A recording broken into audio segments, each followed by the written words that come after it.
What's up? I'm Quentin Rampage Jackson, first unified champion of MMA, baby. Rampage Jackson!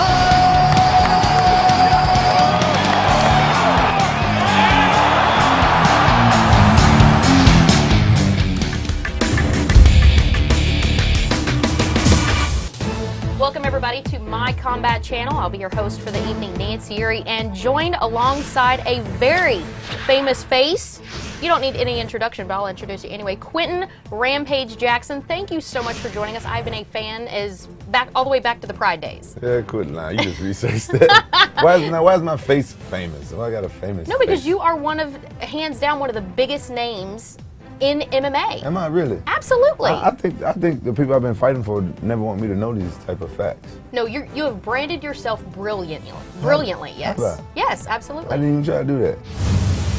First, I want to start about back in the day. You're a Southerner like myself. You were born in Memphis, Tennessee. I was across the river in Arkansas. I used to go to church over there. Oh, they're in West Memphis, I assume. Yeah. Okay, so tell me, what kind of kid were you? Were you like the kid that always did chores, or were you staying out way past dark? I never had a curfew my whole life. I was a street punk. That's probably the best I should leave it. I told that story a long time ago, but you know what I'm saying, that's why I got God Street Soldier tattooed on my arm, because you know I came from the streets, and I feel like, you know, God, you know, brought me to where He brought me now. You know what I'm saying? I've been other kids that was kind of like me and do similar things or even better. So I was one of the worst street punks there was, but you know what I'm saying? It's like Now, you kind of harnessed some of that street aggression into a very accomplished high school wrestling record. How were you introduced into wrestling at Egypt, Raleigh? Raleigh, Egypt. Raleigh, Egypt. My apologies. Well, you know, I grew up in like the really bad part of Memphis. Then my mom remarried, and we moved to like a better part of Memphis. And then the school had wrestling, and I always wanted to be a pro wrestler, so it was a no-brainer for me to join a wrestling team, and I did. Coach Bojo took me up on his wing and became my mentor and taught me how to wrestle. So now you initially transferred from wrestling, didn't go the professional wrestling route, but were kind of introduced to MMA. How did that whole thing come about? Well, quite ironically, one of my toughest opponents, his coach and my coach was best friends, and we always saw each other in the finals. Sometimes we had to train with each other. We became really good friends off the mat. Dave Roberts. Okay. He's the one who introduced me to Fabiano Iha and had me come out to Southern California and train at Fabiano's gym in Huntington Beach, and we've been friends ever since. And now me and him open up a gym together ourselves in Orange County. Now you amassed a pretty accomplished 10-1 record in promotions like King of the Cage, Gladiator Challenge, and then you wound up going over to Japan to fight in Pride from 2001 to 2006. So having gone from the ranks of like King of the Cage and Gladiators to going to see faces like Shogun, Henderson, Sakuraba, what was it like being the new kid on the block there? Well, I don't know. I never really thought about that. I was just like being there. I really loved the Japanese fans. I fell in love with them the first time I came there. You know, even before I even fought, they had already had trading cards of me, and like really like laminated one, like professional one, like kind of like baseball cards. And I hadn't even fought there yet. And they was asking me for autographs and stuff like that. You know, I had never really signed an autograph really before. I did like a few like in like King of the Cage, but these guys, like, it was already lining up, and I instantly fell in love with Japanese fans. My first fan, he looked like Sakuraba. He was an older guy, so I called him Fake Sakuraba. Fake Sakuraba. And he was like my #1 fan for years, and I always hung out with him all the time. He didn't speak a word of English, but he spoke Spanish. Okay, interesting. Yeah, he made those Japanese pro wrestling masks. Like the, oh, yeah. So he always did business in Mexico. But he would speak to me in Spanish, I would speak to him in English. And somebody a friendship was born. Yeah, it was cool. Now, as long as there have been combat sports, there have been rivalries, and you are definitely no exception to the rule. That's where you met pretty much one of your first rivals in Vanderlei Silva. You faced him twice over there, first in the middleweight Grand Prix in 2003, and then the middleweight championship in 2004. What was it that stemmed that rivalry? Was it that first loss? Well, it wasn't really a rivalry for me. It was like it was a tournament, and it was my job. I had to fight Chuck. Then I had to fight Vanderlei. You know what I'm saying? I was trying to win the tournament. Then I lost the second. I beat Chuck and I lost to Vanderlei, and then I made my way back up to fight him for the belt. He was a champion, and so I made my way back up to champion status, and he kicked my butt again. And then I had to fight him again in the UFC, so we actually fought 3 times. But despite those losses in, to Vanderlei and Pride, you were actually turned out to be one of the most badass guys in the Pride organization. In your 5 years and 17 fights there, what was the highlight crowning moment of that period? Probably on my birthday, like on my 25th or 26th birthday, when I powerbombed Ricardo Arona. That's probably like the most highlighted moment of Pride right there for me. Okay. So after your years in Pride, you were able to transition into the UFC, and now it was kind of said that you didn't want to join UFC sooner because of your buddy Tito Ortiz was kind of like the big name at that time. Yeah. Wasn't there enough room for both of you? Well, I don't know. I'm just kind of like that, you know what I'm saying? I would feel bad if Tito would have came over to Pride, and maybe, you know, actually, to be honest, I probably wouldn't have cared if he came over to Pride. But, you know, Tito was a man back in the day in the UFC, and I knew everybody always wanted us to fight each other and stuff like that. And I always felt like I could go and be champion in the UFC and stuff like that. So I didn't want to give Tito his space. I really didn't want to stay away. I'm a friend like that, you know, this type of person I am.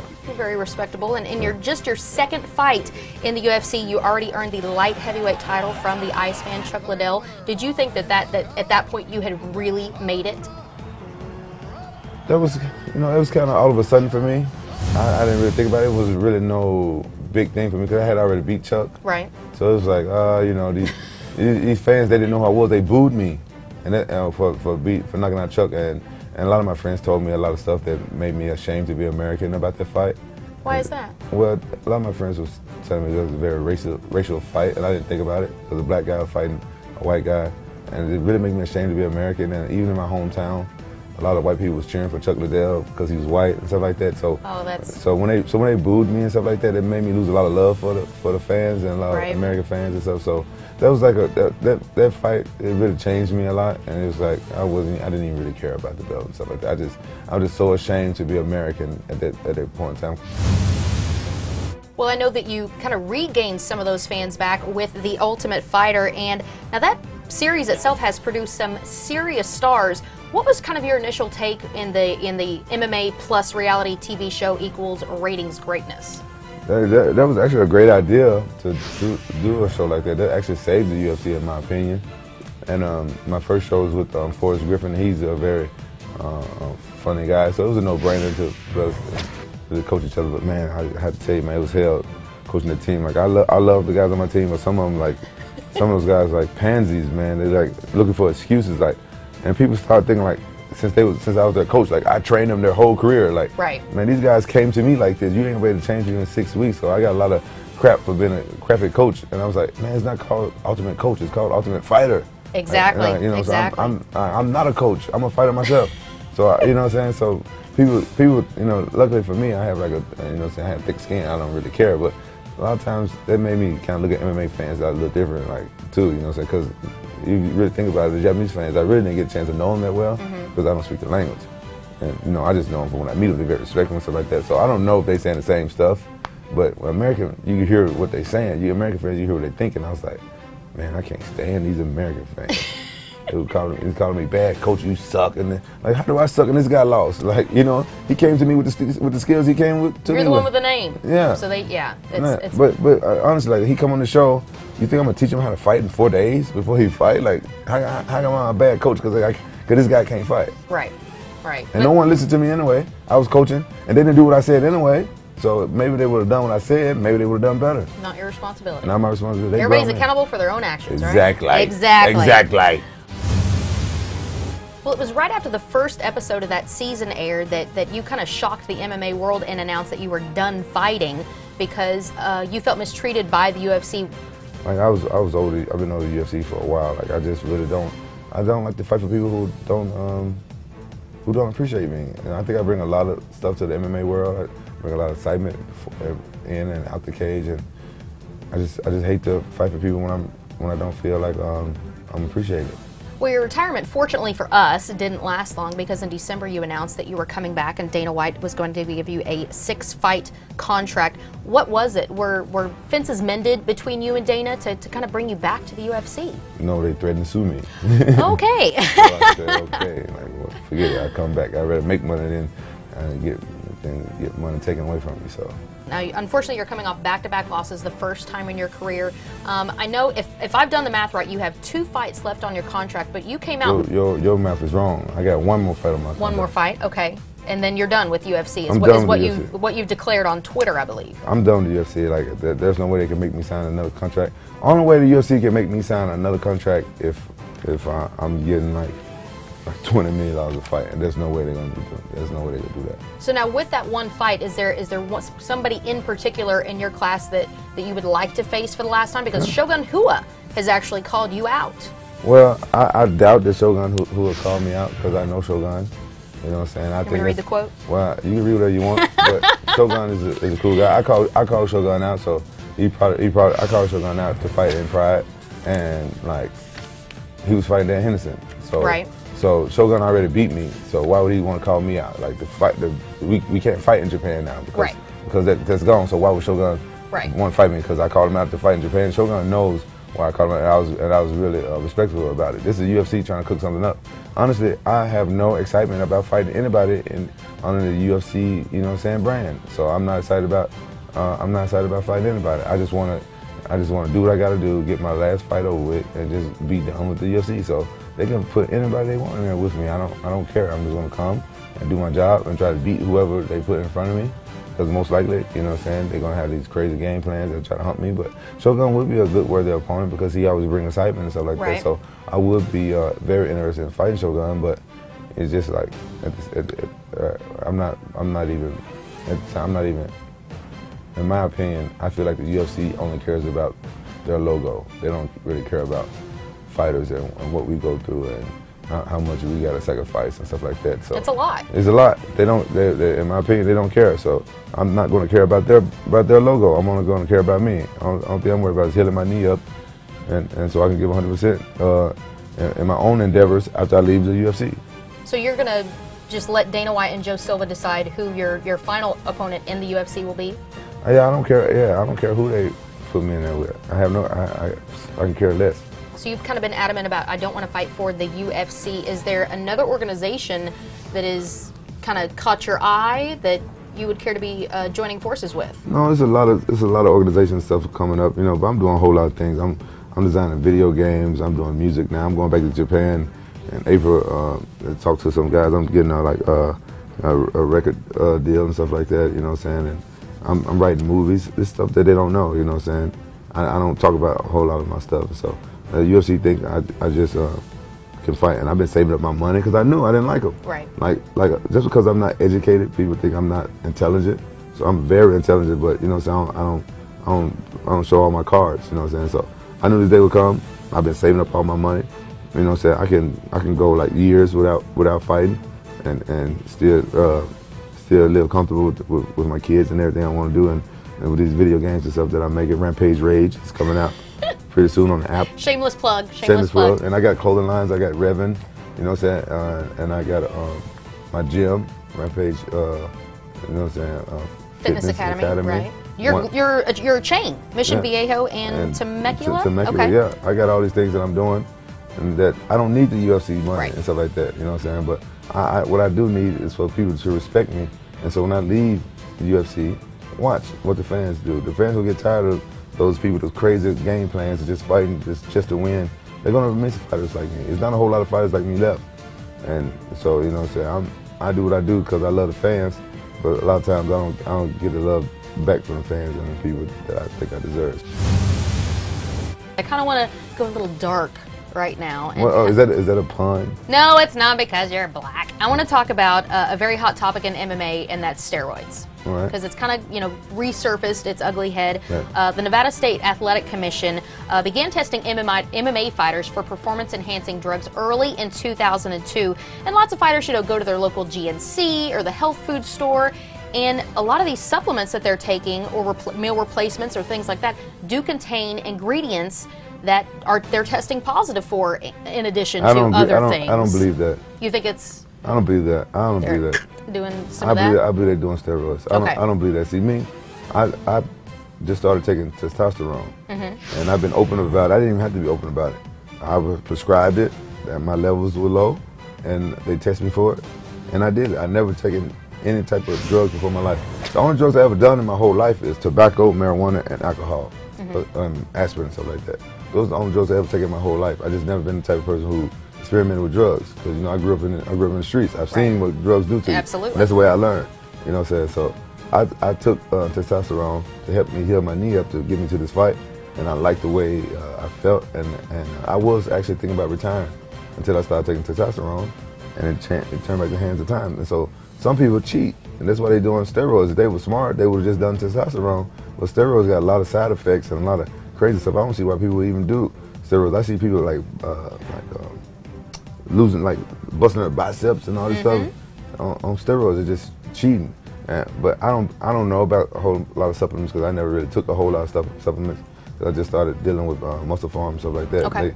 And they gave me supplements to take, but I don't believe like a lot of these supplements got stuff in that make you fail like steroid tests. I just don't believe that. Now you brought up weed. Now it's very obvious that, well, not obvious, but it was very big in the news when Nick Diaz tested positive for marijuana. This was his second offense back in February. It didn't really surprise a whole lot of people because he does have a medical prescription for it. I think it's either anxiety or ADD or something like that. He was prescribed for it. It's not exactly a performance-enhancing drug. Right. Should medical marijuana be allowed in MMA? Yeah, because it messes you up more than it helps you.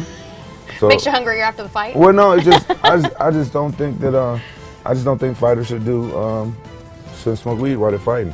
I see a lot of my training partners. I'm not gonna say their name. No, you know what I'm saying? These boys are gonna be mad when they hear you doing that. They can't kick my ass. Well, Nobody can. Actually, they can, but they're my brothers, so they probably wouldn't. Hope not. They just now starting to stop smoking weed because I told them like it's like you guys would be so much better if you didn't smoke weed. So like somebody failed a marijuana test and getting punished for it. I think that's ludicrous. I think it's stupid. Now, I want to talk about one of your newest passions, and that's acting. I used to play A-Team growing up, and that was one of my favorite shows, and I was ecstatic at the Hollywood rumors that there was going to be an A-Team major motion picture. You really pleasantly surprised a lot of people because you were so amazing as B.A. Baracus. What was that like being on the set with A-listers like Bradley Cooper, who, by the way, you can give him my phone number, Liam Neeson? How cool was that? Was there an intimidation factor going in? No, because people really get to know me. I'm like a big kid, you know what I'm saying? Shout out to Copley.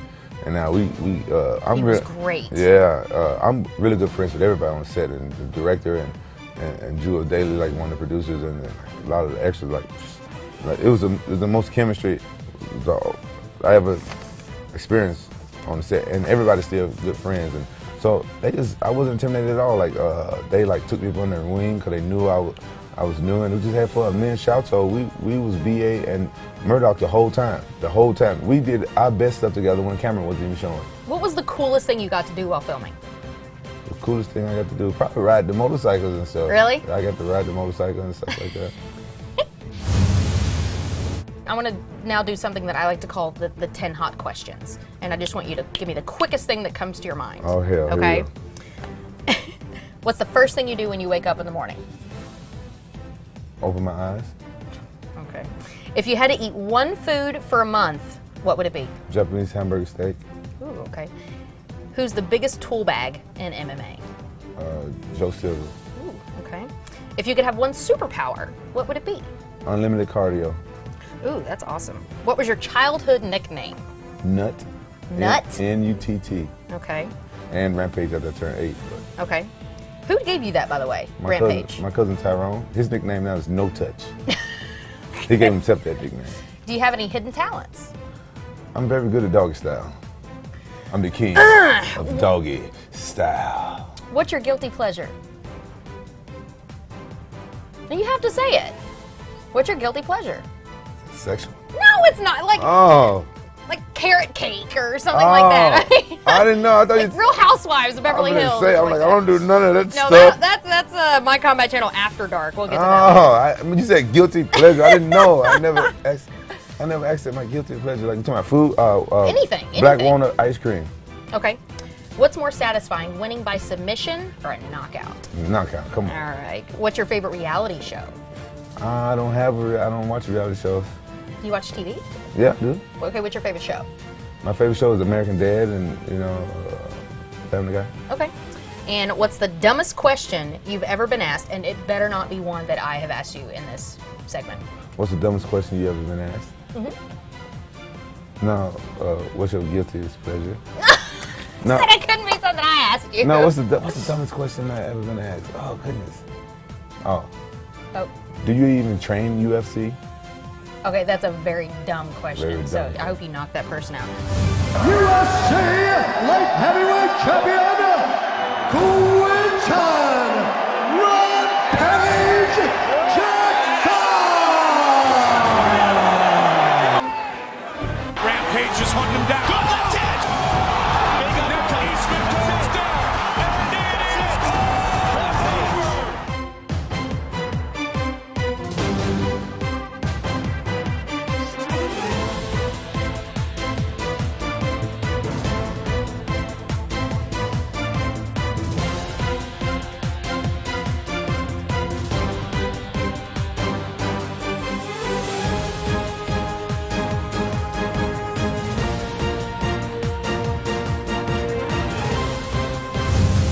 You do kind of come off as that bigger than life, you know, personality, which I totally respect, but you have been an absolute teddy bear, and thank you for not motorboating me, dry humping me, any of that stuff that I was warned that you like to do. I want to do that to hot women. I'll remember that. Not that gorgeous women like myself. Not really. But no, I really do appreciate you taking the time to come down here to my combat channel. No, you cool. And You're cool. see, I am cool because you didn't motorboat me. That's not the reason why I didn't motorboat you. Nice. But you keep thinking that. Okay, all right. But I do want to thank you for coming down. So keep it right here on my combat channel for Quinton Rampage. I'm Nancy Uri. We'll see you next time. Thank you. You're very good. Thank you. Can I motorboat you now?